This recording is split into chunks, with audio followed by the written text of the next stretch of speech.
एणिकी योजना बोर्ड बदल में हेब एसआईटी ओडिशा खूब शीघ्र राज्य सरकार प्रतिष्ठा करेंगे एसआईटी ओडिशा तेज एसआईटीआई होउछि state institute for transformative initiative मुख्यमंत्री मोहन माझी रहिबे गवर्निंग काउंसिल अध्यक्ष एसआईटीआई ओडिशा सरकार एक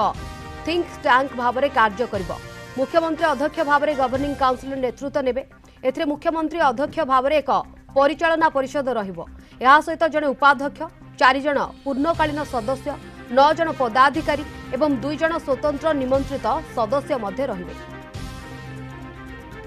अधिक सूचना आलोचना पे हम सहित लाइन में जोड़ी होती प्रीतिकांत नायक भुवनेश्वर ब्यूरो हेड। प्रीतिकांत योजना बोर्ड बदल में एणिकी एसआईटीआई ओडिशा ए बाबद विस्तृत सूचना कौन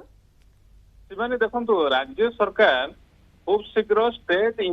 इंस्टीट्यूट फॉर ट्रांसफॉर्मेटिव इनिशिएटिव एटा प्रतिष्ठा करने को जाउछंती जोटा सिटी ओडिशा बोली कुआ जाउची। ये सिटी ओडिशार काम कौन ये सिटी ओडिशार काम होउची राज्य सरकारंकर थिंक टैंक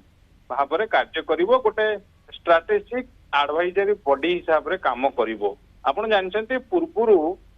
राज्य योजना बोर्ड